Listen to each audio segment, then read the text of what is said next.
From NFL quarterback to Hollywood to the mayor's office, and now behind the mic at KXEX, this is the Alan Autry Show.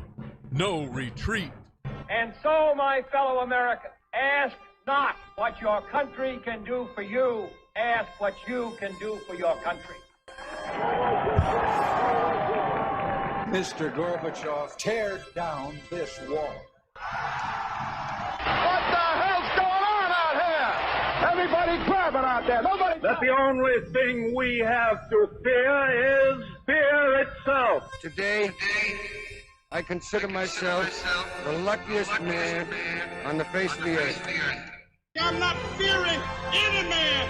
Mine eyes have seen the glory of the coming of the Lord. So, 5 seconds left in the game. Do you believe in miracles? Yes! Unbelievable. Free at last! Free at last! Thank God Almighty!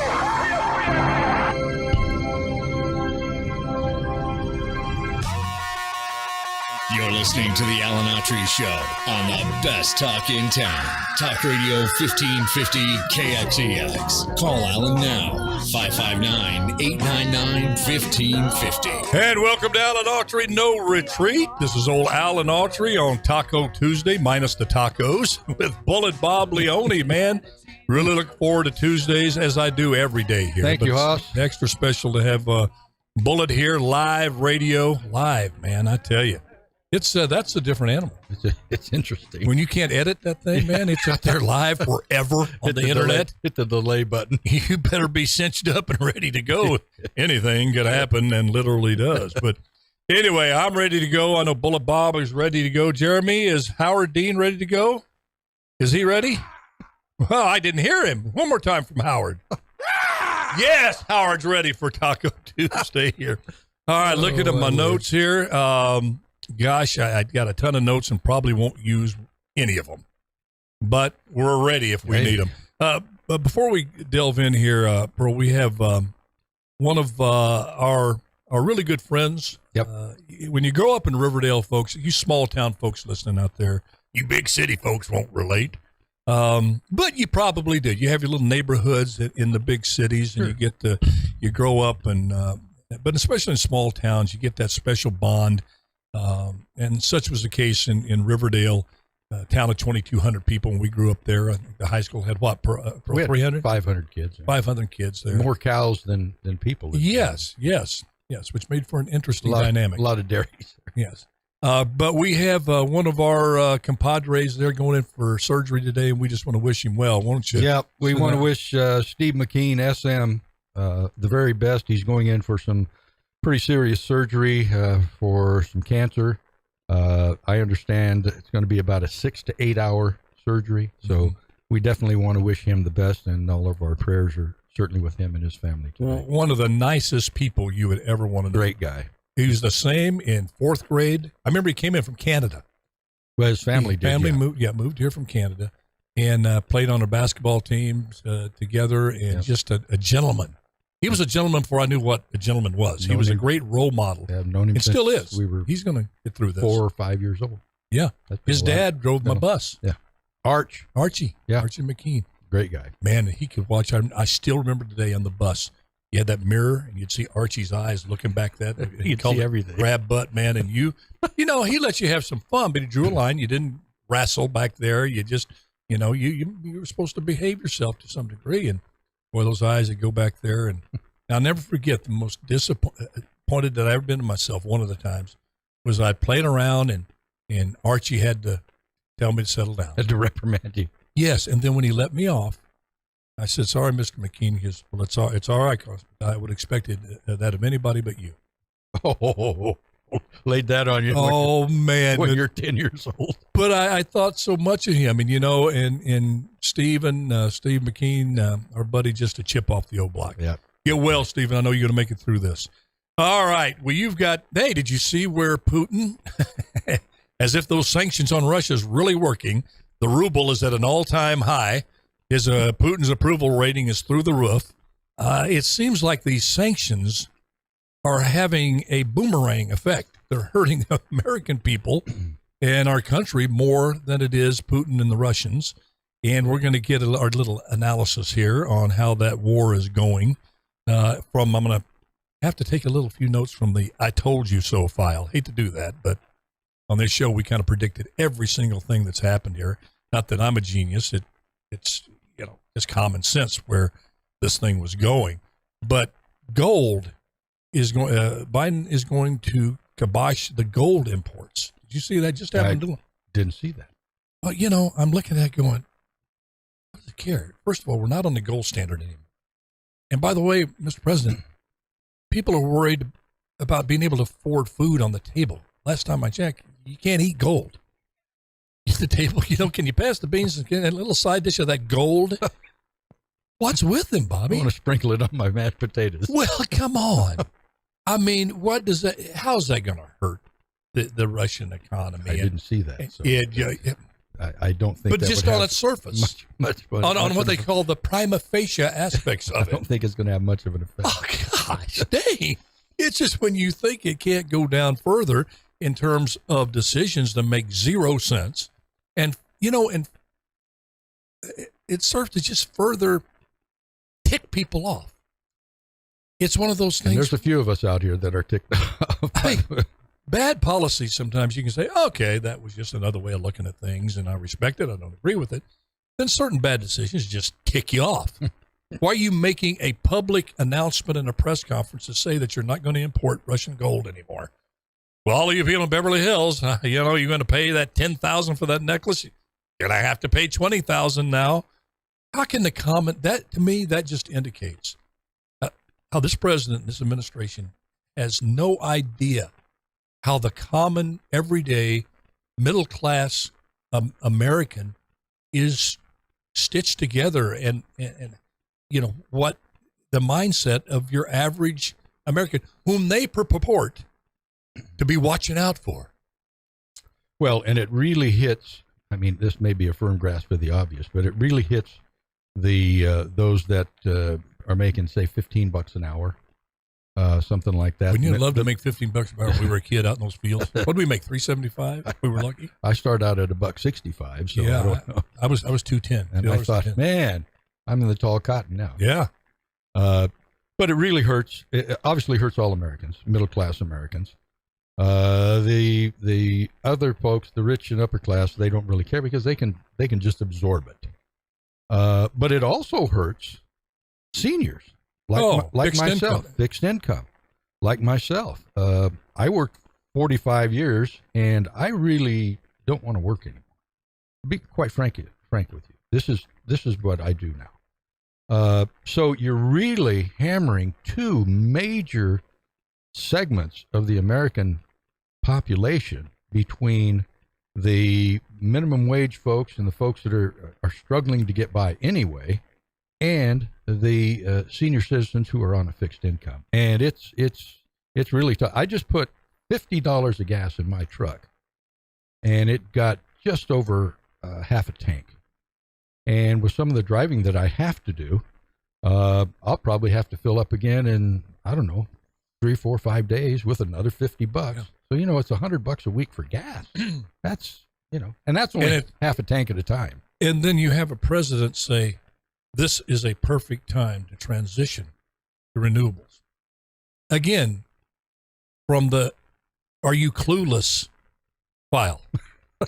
That where is the affordable electric car that the average American making $50,000 to $80,000 a year can afford? What is it? What is Excuse me. What is an electric car, a Tesla or something like that run? Well, the Teslas are well over 40. Yeah. What are the cheap ones run? It's high 30s, 40s. Really? Yeah.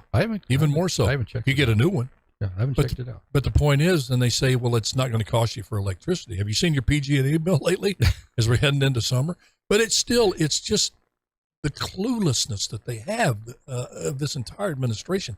They just do not know how to communicate to the common everyday American, which makes up 95% or even more of Americans. I mean, and it started back on Thanksgiving last year when they made the announcement, and I thought it was a joke. I thought they were just trying to, I remember thinking when I saw it, the news. I'm going, well, it's a joke, bad taste, because people are not in the mood to joke with this economy going the way it is. But it wasn't a joke. And that's when they said your Thanksgiving dinner this year, 2021, is going to cost you 16 cents less than in 2020. And they were proud of that. It was for real. They thought us plebeians would be out there celebrating it. Then they follow it up with an 18-cent gas tax holiday, not permanent, mind you, but for the 3 months of summer that they will 18 cents. They're going to waive that for 3 months.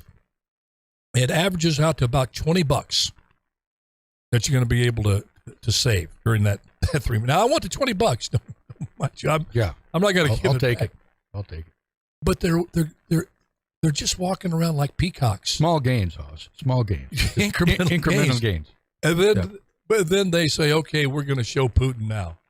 We're starving the world because you got supply chain issues that are killing people every day in Africa, sending food prices through the roof. It's obvious that your sanctions aren't working, Mr. President. And I speak to all of Western Europe when I say this. You all have to call for peace. You should have done it at the beginning. There's no way Putin is going to lose this war. It defies all logic to think that he will. All you're doing, as you said, hurting the folks that are the worst off. And when you make that analysis here in America, seniors on fixed income, people even with less money than that, and you extrapolate that to the entire world and look at the abject poverty in Africa, you're literally seeing people die every day because that's where they got the wheat. The fertilizer to grow other crops was from the Ukraine and Russia. Well, interesting you mentioned that. And yet those lives don't matter. Those black lives don't matter over there, apparently, to these people. I just read an article this morning, and I've made some notes on it that, to quote this article, Putin is holding Ukraine ag products hostage, blocking Black Sea routes, bombing silos and infrastructure, and manipulating the Ukraine consumption and sale. So not only militarily is he doing what he's doing, but also through these other measures to really cause a lot of problems for a lot of folks, especially in the third world countries, and particularly Africa. So, and it's so... This guy's ruthless. Did you see the story about the bombing of the mall? Yeah, I saw that. I'm not trying... Exactly. But in a way, aren't we contributing to the prolonging of an unwinnable war? Well, we just pledged $30 more billion. At the expense, with no strategy for victory. We don't even know what victory looks like. They haven't even described, okay, when we achieve this, it will be victory. The closest that anyone has come to saying something remotely that resembles a strategy and defines victory was Lloyd Austin, when he says the goal is to grind Putin and the military and basically the country of Russia into dust so they're no longer a significant factor on the world stage. Yeah, that's... You talked about that many times. Yeah, and so you're feeding this fight for freedom, which is very noble. But to say that you're going to be able to continue that, the Western European leaders have wised up. Macron and Schultz from the German guy. I call him Schultz. I know nothing. Did you really say that? Well, Sergeant Schultz? Schloff, I forget his name. The Chancellor. The Chancellor of Germany. He may know nothing, but he knows that Ukraine cannot win that war, even with a level of aid that the Western European countries and the United States can give their Ukraine. It's unwinnable. And they've seen that, and they're calling for peace. They're putting pressure on Zelensky. That, hey, we understand you don't want to give up anything, but you're going to have to give up something. This is the cold, hard truth. The truth will set you free, but first it'll make you miserable. But where's the United States? Where's Biden calling for peace? He continues to just demonize. Okay, yeah, demonize Putin. Then what? There's people dying, Pearl, all in Africa, around the world every day because of these supply chains that are broken down there and will not be resurrected and repaired and flowing again until you have either a a truce called for a while to be able to talk.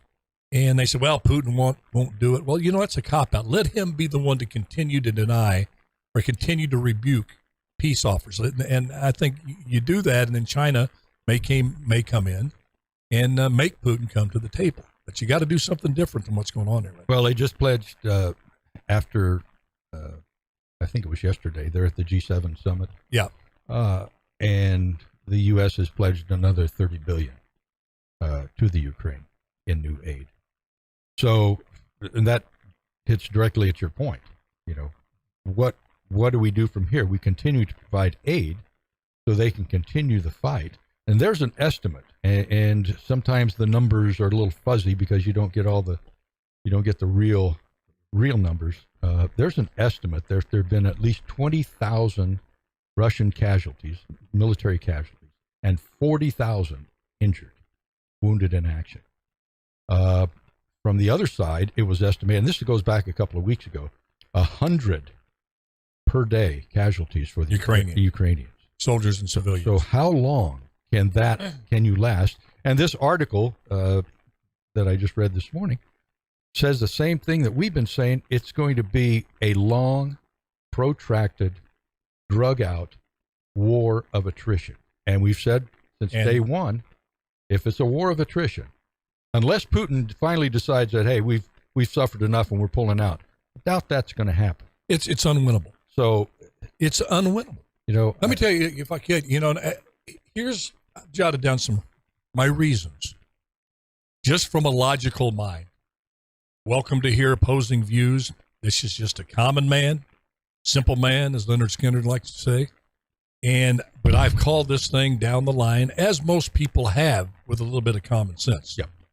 This is not like you have a gift of some special military strategy that I know some kind of political and military trigonometry that nobody else knows. This is simple math. Why this is an unwinnable war for Ukraine. Let's start out just 4 reasons. Number 1, 4 reasons why Russia's going to win this war. There's no, and believe me, anytime, God, I'm really getting sick of it. I really am. This childless little retort when I say that. Oh, you're a Putin apologist. You're rooting for Putin. I'm not rooting for Putin. Goodness gracious almighty. You to acknowledge reality and to acknowledge fact, as difficult, as heartbreaking, as sickening as that can be at times, that is the only way to get out of a bad situation, the only way to truly win a war. Any good general will tell you when to pull back, when to know you've played your hand, it ain't working out, and regroup, and knowing when to call for peace. It's basic common sense. And it starts with this for me. Number 1, why Russia's going to win this war, Pearl. Feel free to jump in anytime you want. They have an insurmountable numbers advantage. And as Bullock, you said, it gets down to a war of attrition, which is what it is right now. Yeah. And it's going to stay that way. 15-1 in soldiers. 15-1 they have. Now, Pearl, the Texans at the Alamo fought bravely. Mm-hmm. Yep. But it was a war of attrition, and guess who was going to eventually win? Not the 200 that were in the Alamo. The 10,000 Mexican soldiers were eventually going to get in the Alamo and win. Okay? Yep. Simply. Now, the Mexican history books talk about the bravery of the Texans. They will talk about the bravery of the Ukrainian soldier. But there was just too many. With Custer. Custer was known, he was a jerk and in many aspects of his life, but everybody who studied him said he was a great military guy. Brave guy in the Civil War. But had a lot of, but the deal is his political acumen, his military acumen didn't help him at the Little Bighorn. Well, his ego got the best of him. Right. And how many did he have? I don't know how many, but there was a lot more Indians. 265, I think. Sitting Bull had a lot more Indians, and they actually beat them with bow and arrows. They had some guns, but they were never going to win that fight because it was just the sheer numbers. Number 2, They got too many weapons, Earl. Bobby, they got too many weapons. They've got too many tanks. They got too many jets. They got too many howitzers. They have missiles. They just got too much weaponry right across the border, right there at their disposal. They can get them in the front lines. Boom. They can launch them from Russia. They got the long-distance missiles. They just hit Kiev, and they fired a missile from deep inside of Russia. Can't beat that. Well, go ahead. Excuse me. No, go right ahead. And when the colonel was here last week, he mentioned the chain of command and the protocol that has to go that the U.S. goes through to be able to even get the weapons to Ukraine. Nothing like a good old bureaucracy during war, and right? He said, I'm not going to quote him because I can't remember the exact quote. He said that even since there was a request in February that those weapons, not all of those weapons have even been delivered yet. And here we are, 4 months later. So it takes a long time. We can give the military aid and the money, but to be able to get the weapons over there, that's a whole nother logistical issue. Process. Yeah, that's a whole nother And issue. they don't have a sea to bring that in. They got to bring that across land. Putin's already captured access to the Black Sea with Severodonetsk, and then he just took another. Well, now Lysychansk, I think, is the name of the city. I'm pronouncing it probably wrong, but 2 key cities there. And now they're going in the south. And they're getting in the south. They're making rapid gains in the south, which we knew was going to happen. Shelling's continuing. So they have a 15-1 soldier advantage, folks. They got way more weapons of destruction. Their geography, number 3 is the geography. They're not like the United States fighting a war in Vietnam, all the way over in Southeast Asia. Yeah. We got to ship things over there. That's very difficult to win a war like that. We were very fortunate to win World War II. It was a magnificent, I believe God allowed that to happen. There were so many things to overcome. A lot of mistakes by Hitler. If he would have made some different decisions, they could have won that war. All historians agree to that. But the geography, they're right there. They're fighting right next door. Ukraine used to be part of Russia. Chernobyl, when that happened, the Chernobyl plant with the leak, they said, it happened in Russia. Well, it's actually in Ukraine. Right. It is now since 1996. But they're right next door fighting. And then finally, number 4. Putin and Russia cannot afford to lose. Putin will do anything and everything, whatever it takes, by any means necessary, to win this war. Zelensky is a great patriot. I think you have a lot of folks that are willing to fight to the death to win, to try to win. But Putin has no choice but to win. Anything that even resembles defeat, he knows he's toast on the world stage. He knows his alliance with China will be strained. And the fact that he thinks he's the reincarnation of Peter the Great is going to take a hit. So you have So his legacy, you say, is number 4. When you walk in that room, I'm sure in Russia with him and his generals, truly, failure is not an option. And they will do whatever it takes. They will be as brutal as it takes. They will be as animalistic as what it takes. They'll do a scorched earth wherever need be.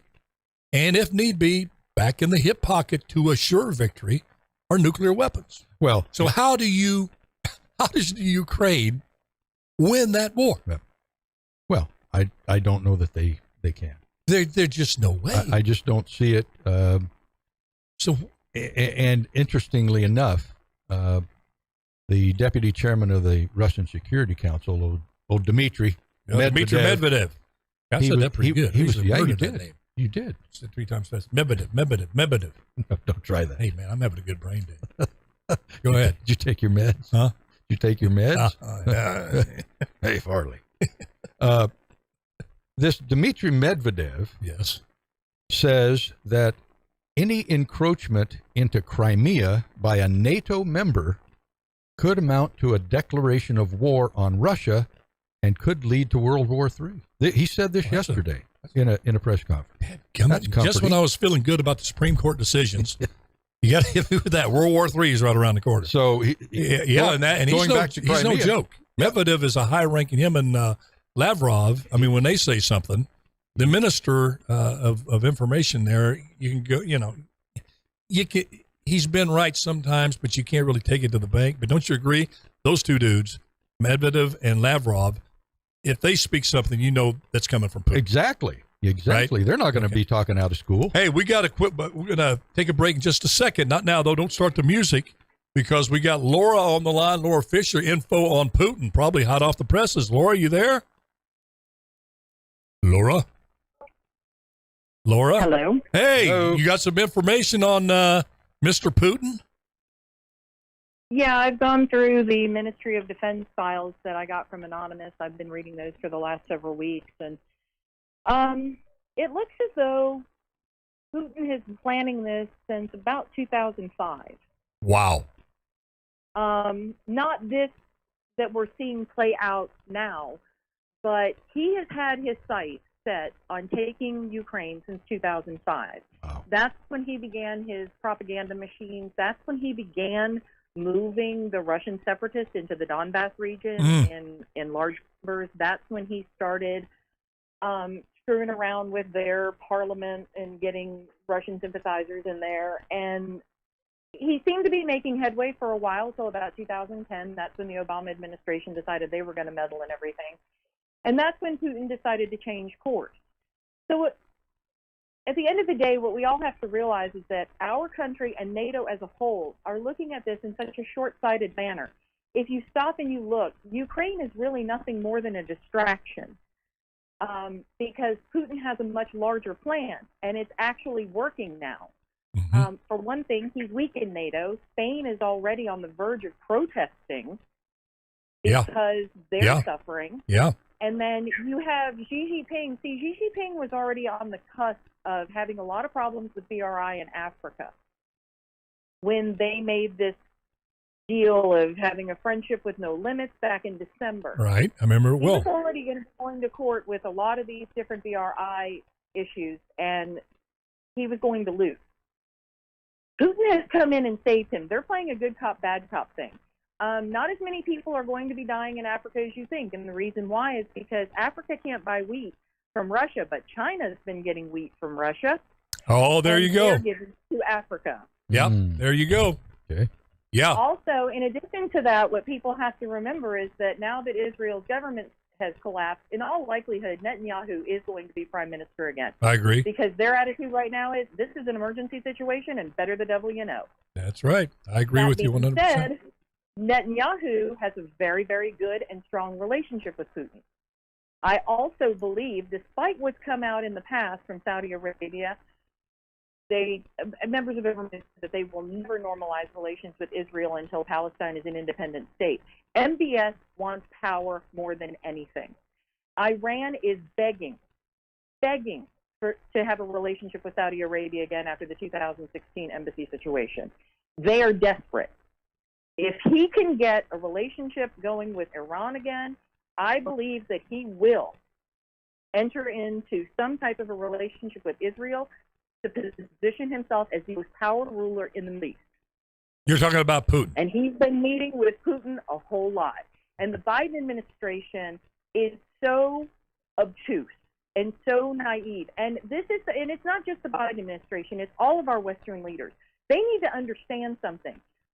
They don't think like Eastern leaders. Exactly Eastern right. leaders Exactly right. They don't care if it takes 50 years. Exactly. They have patience beyond any measure. God, Get what they want. Laura, we've been talking about that in the show for a long time.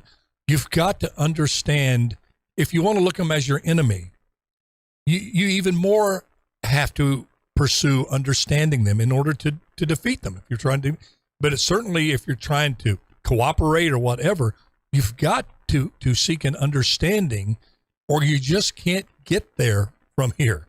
It's a whole different mindset completely. They play, like you just mentioned, the European countries in general, almost with unanimity, and certainly in Russia, they play the long game. Not quite as long game as China, but you know this to be true. Like you said, he planned this in 2005. They don't do the quick, the instant gratification syndrome that all of Western Europe and the United States, if we can't win the war in 3 months, we wear down, then we're out. You know, their principles are steeped, whether they're right or wrong, and many times wrong, but they're so steeped in those unshakable principles that they're willing to pay. They're not exactly. They're not impulsive. The last 20 years, he has spent ingratiating himself with European countries. You're right. Become their primary resource of energy, knowing that energy is absolutely tantamount to survival. Right. You know, that's why we were swimming against. Yeah, we were swimming against the current, Laura, when early on, when all the media, Bullet Bob, were saying this is just some snap decision by Putin out of nowhere. It's just, this makes no sense. This just came. The guy's going crazy. He's nuts.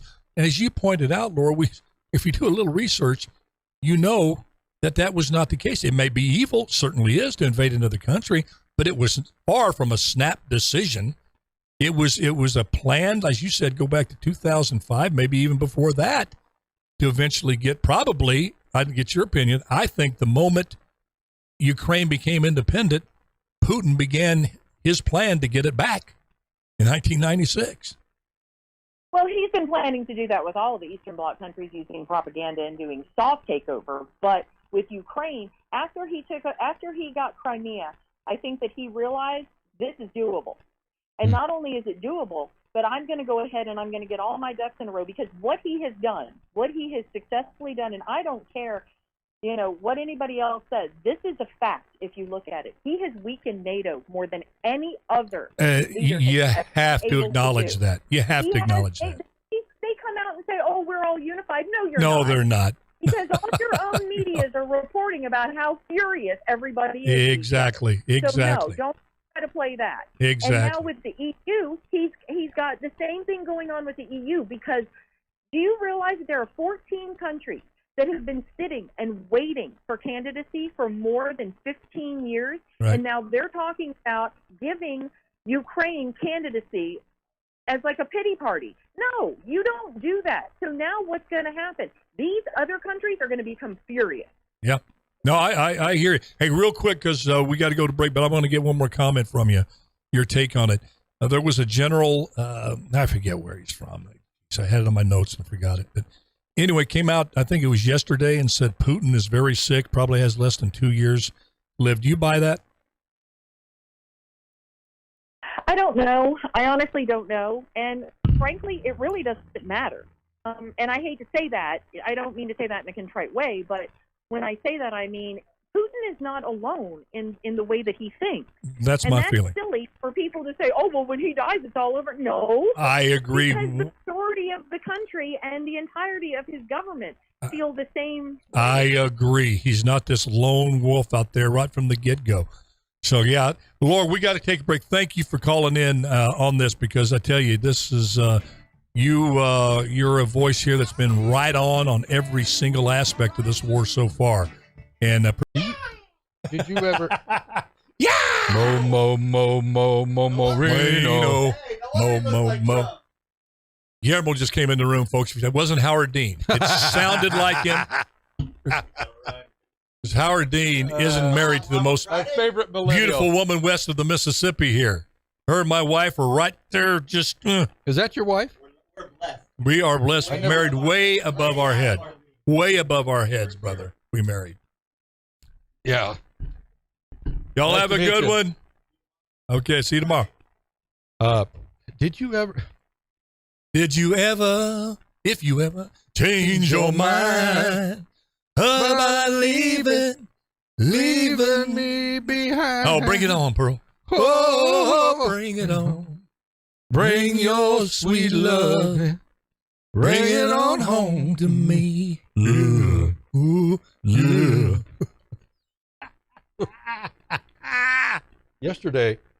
Last night I was eating some corn chips, and I got one of the corners poked up in my mouth. Your doctor's You ever gonna done jump that? your butt. Oh, gosh.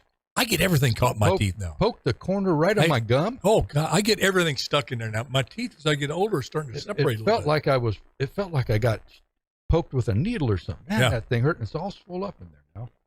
I just, I'm Yeah, going, right. going like, sound like Farley.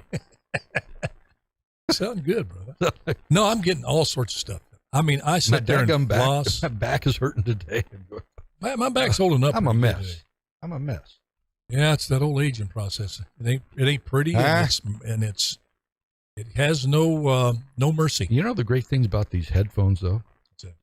It's better than a hearing aid because we can just adjust the volume as loud as we want to go. I can't on this one.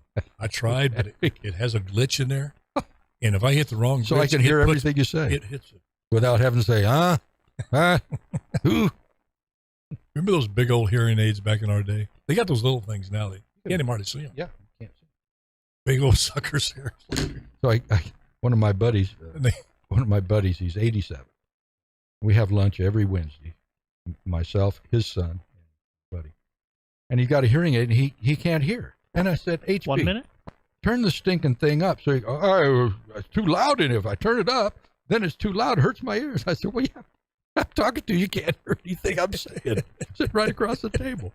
Whoa, if I turn it up, it hurts my ears. Okay, never mind. We'll just do sign language, or I'll just write my note.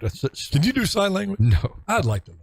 I'd like to learn Spanish and do sign language, but I'm running out of time. Oh no, I made a list. With your memory though, you could pick up Spanish 30 pretty seconds. quick. Oh man, no. I made a list of things I'm probably not going to be able to do. That's a very humbling thing to do. You ever done that?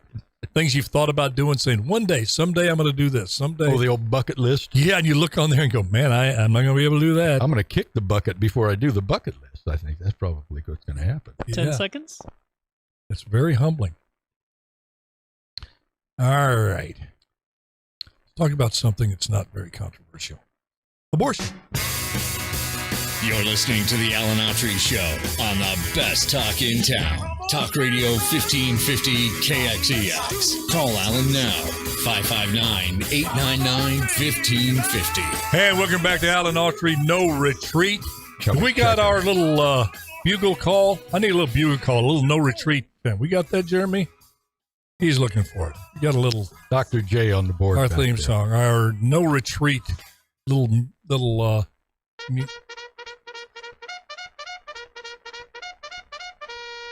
yes, charge, right. No retreat. F troops yes. to the rescue. We are the F troop. All right. Oh gosh. Hey, I got something here. Yes, go ahead, please, because I don't really want to go into this subject here right now. Well, I want something light and breezy. Okay. Well, this is maybe not light and breezy, but it is off of the politics. Some good news. You remember a fellow by the name of Marlon Briscoe? Oh gosh, yes. Marlon Briscoe, folks. When we were growing up, we knew him as a wide receiver for the Buffalo Bills. Marlon Briscoe actually was the first black quarterback in the NFL in the Super Bowl era. Well, in pro football, he was with the AFL. Well, that's right. Okay, first in pro football. Right, in pro football. In 1968, he started 5 games for the Denver Broncos. In 1969, they wanted to move him to another position, and he said no, so he asked for a trade. He eventually did move to another position with the Buffalo Bills as a wide receiver. But a groundbreaking individual. He just passed away yesterday or day before at the age of 76. So I thought that was worth a mention.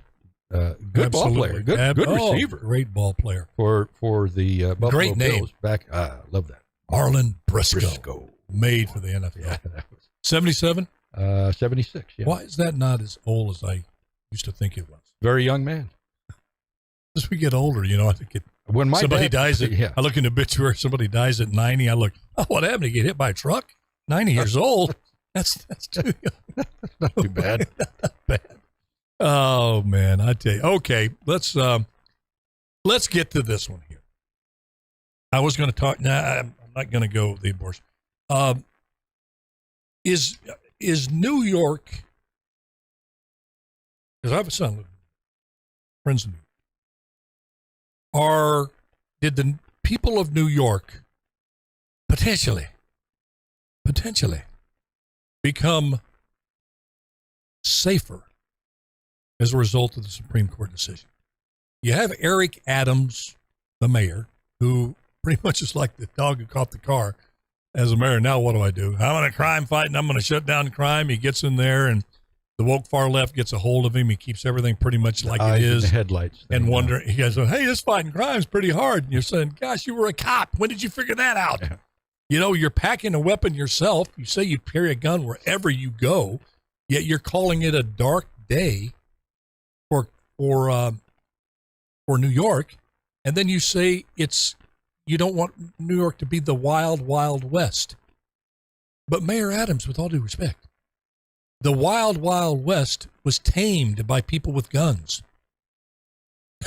It was having good people curbing lawlessness with guns. Yeah. Wyatt Earp had a gun. The Dalton brothers had guns, and they ruled in a reign of terror, as did many outlaws. Billy the Kid had a gun, but Pat Garrett did too. And, you know, you see these kind of statements, and you're left scratching your head going, you look at numbers. You're a big data guy. Thomas Sowell's one of our heroes, and Thomas Sowell, noted economist. He takes a big stock in data, in research, evidence. All the evidence shows that if you have a armed population that of law-abiding citizens having the right to carry a gun, that crime not only doesn't go up, in most cases, measurably goes down. So what do you think's at play here? I mean, is it just something that they never saw the day, that you'd be able to get on a subway and protect yourself against crazies with knives and guns? I don't know. They just got used to it and said this is always going to be, and now they have a chance to protect themselves. They're going, well, what are they thinking? What's Adams thinking? Well, I wish I knew. I mean, here's an ex-cop. You would think the guy would have some kind of a clue. I mean, better than me as an insurance guy would have a clue. Right. You would think an ex-cop would have a clue. I'm not sure. I think maybe he has to kowtow to the left and, you know, be on their side and, you know, really come out in total disagreement and you know, bewilderment as to how this would have happened. But I can tell you that I think it was a good decision, especially if you're going to be in the city of New York, because the way that things are going there, he can't control what's going on there now with regard to the criminal element. So you have to arm the good citizens of the city have to arm themselves to protect themselves. Exactly. And Geraldo Rivera, who, you know, Geraldo will say some things I agree with sometimes, and he says a lot of things I don't agree with. But he was pressed on a show recently to why he calls this the most disastrous decision, the most dangerous decision that's ever been made for the people of New York, letting law-abiding people carry guns. Well, that in itself would be, I would question him on that. Well, go, on this particular topic, okay. Maybe. Yeah. Well, he was asked by, I forget who it was, if having an armed civilian population results in chaos and mayhem and more death, why are the numbers in Florida what they are, which is very low in crime? Mm-hmm. And it's an open carry state. And Geraldo said, because they don't have subways. Now, but you know, in that, I think, Pearl, is wrapped a mindset. Again, Thomas Sowell called it the vision of the anointed.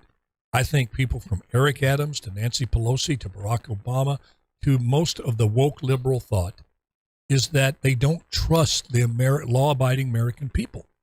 They don't trust them with guns. They don't trust them with their own future, making decisions, individual rights. No, it's all about the group identity. It's all about identity politics. You can't stand alone as an individual. Well, and we don't trust you with carrying a gun. Here's the scenarios I think it goes in their head with Eric Adams.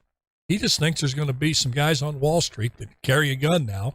You know, said, you know what? There's a lot of follow home crime where the criminals stay outside of a very affluent bar and they watch somebody come out, jump in their BMW, follow them home invade them, beat the crap out of them, take their stuff, either kill them or not kill them.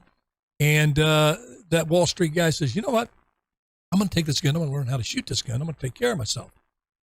Adams thinks they're going to be at some bar in Manhattan, and a bunch of Wall Street dudes that are packing are going to get in an argument, and they're all going to draw their guns like they're at the OK Corral and shoot each other.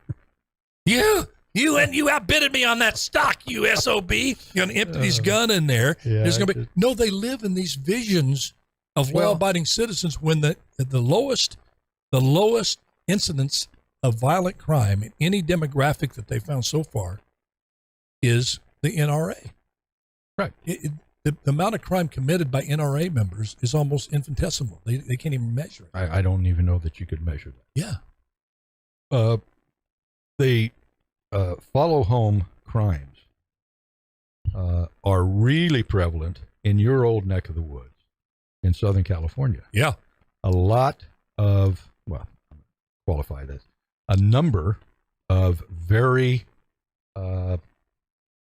rich folks, for lack of a better term, have been followed home, and that very scenario has occurred. The criminals have followed them in, come into their home, broken down the door, whatever they had to do to get in there, and beaten them up, stolen whatever, and or killed them. And now, all of a sudden, there's some movement afoot down south, and I don't know how far it's gone, that all of these elites are saying, wait a minute. Yeah. We need to do something about this rising crime. Yeah, we need to do something about this. Yeah. Because now, guess what? It's affecting them directly. It's in their hometown. It's in their doorstep. And that's the only way these folks listen, because and I've said this many times, those liberal elites are the smartest kids in the class, and they know what's best for everybody. Yeah. Well, I told Schwarzenegger, you don't want to follow home crime. I said, Arnold, just get out of that Hummer and get in a 2001 Silverado with 300,000 miles like I drive. You'll never be followed home in that. But my point, but he still drives the Hummer. But he's a bad dude. My point, I think he probably took care of himself, at least in hand to hand. But he's packing a lot of guns in there. But my point is, now all of a sudden it becomes an issue when it hits close to their home. Yep. Now it's something. I think the New York law that they just passed last week, I think that's a good. Well, I'm going to put something on the table. A lot of people are not going to like me using this. Can I have a drink? You go ahead and have a drink while I bloviate. We only got about 6 minutes to go. But I was thinking about this the other day when this ruling came down. And I thought about it, and I thought about whether to share it with, and I was going to, then I wasn't. Took it off my list. And then I had this conversation in my head. I said, you coward. It's something worthy of discussion because you think it's going to be, it involves kids and the worst thing imaginable, kids being killed. And you're going to use that as to illustrate something that some people may not like. So you take it off your list when you believe it's a really valid discussion point. Well, you've got to. So I put it back on. Yeah. Here's my point. You've got to be yourself. Well, here's as we discuss this thing about carrying guns, to make us safer or not. Does it save lives or take lives? To have the citizenry armed in this crazy world we're living in. This defund the police thing, drugs running rampant. It's just violent crime. Liberal DAs. Liberal DAs. It's just absolute chaos. And there's a good reason not to feel comfortable going to the mall or even in your own home tonight. And your kids being in school. But in Uvalde, there's 21 kids, correct? 19 kids, two teachers. 2 teachers, 21. If those judging that the teachers were killed, so obviously they had an interaction with the shooter. They saw the shooter more than likely. And the shooter was able to tragically take them down. So what if those teachers would have been armed?